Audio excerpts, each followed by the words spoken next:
Hello. Hi, everybody. Welcome a minute or so early. We're going to wait a few minutes. See if we can get some people to sign on.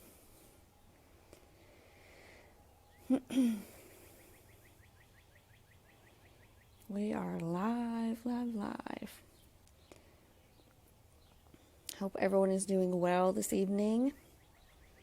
I'm sure some people are excited that they're able to get back to work this week. Yeah. Hello. How's everybody doing tonight? Hi, Pastor Dana. Hello, everybody. Okay. Well, nobody wants to get on here and talk yet, and that's okay. All right. So, welcome to Gethsemane's 7 at 7. I am Rachel, and y'all will just have to excuse my appearance for today. I have been with children all day long. So, anyway, I have been studying and getting a lot of things about vision and perspective lately, and I wanted to share some of those with you this evening. And to do that, I'm going to switch around and show you this little bench that my wonderful husband made for me. I've been wanting one of those for a long time. Hi, Pastor Dana. Hi, Jan.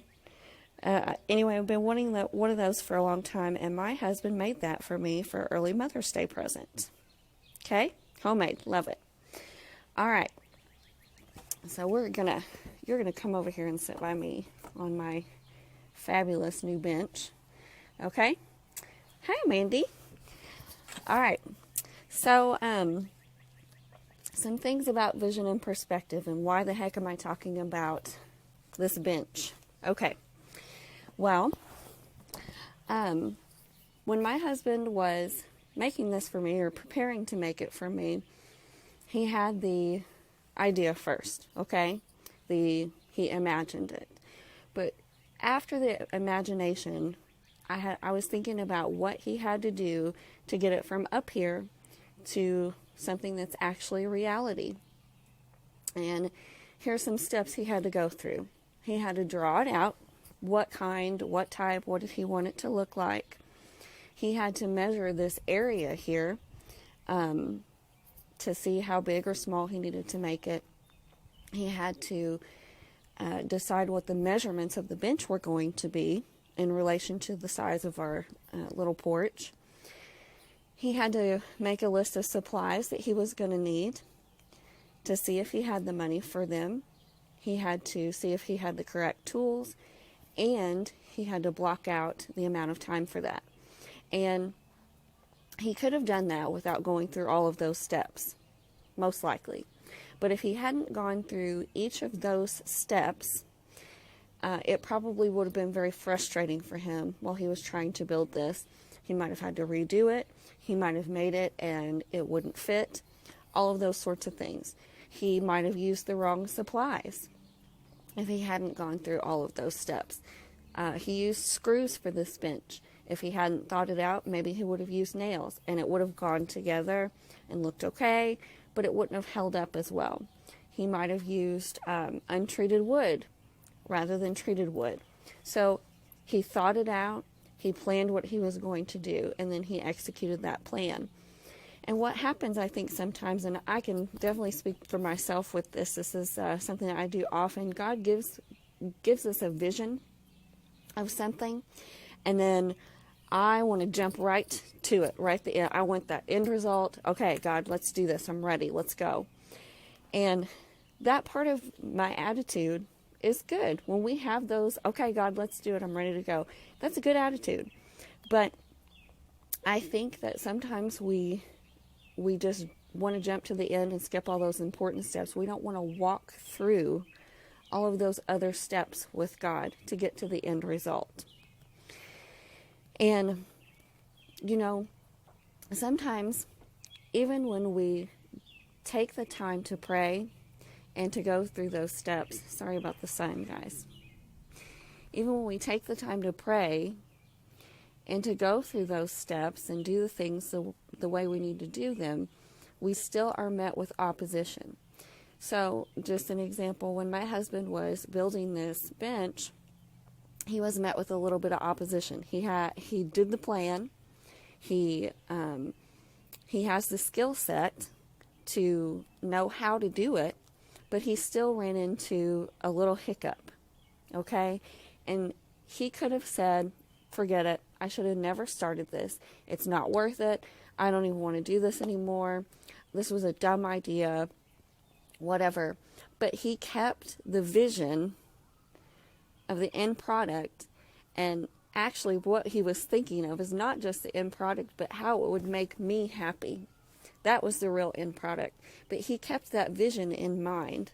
So when the opposition came, he didn't lose his perspective. He kept that in perspective. And sometimes when we are met with opposition, we automatically think, I shouldn't have done this. I missed God. I must have done something wrong. Things just didn't work out the way they're supposed to. All of those things, we automatically assume that is just, things are just coming against us and something just isn't right. But that's where we need to keep our perspective, okay? Because sometimes that opposition can help push us through to the end. I'm going to read something out of John chapter 16, 33, verse 33.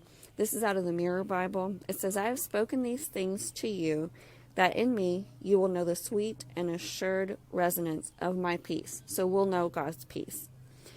In the world, you encounter extreme and stressful times. That can be so true sometimes. But be of good courage. I have conquered the world order. And some translations say be of good cheer. And I was listening to a message today from a church in Illinois close to where I'm from. And he actually brought this verse up, and he said that be of good cheer is translated be of good courage. But the full meaning of that is to have confidence or assurance, to be courageous, to be bold, firmness of purpose in the presence of danger or testing. And that's where when we're met with opposition, we have to have that firmness of purpose. We have to know, God gave me this vision. I know this is where I need to go with this.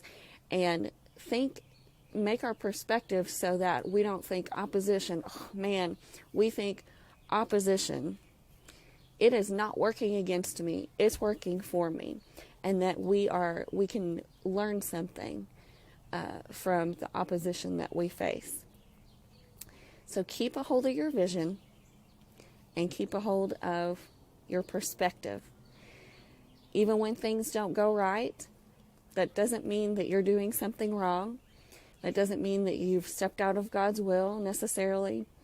Might not mean any of those things. It just means that you're living in the world that we're living in now. Okay?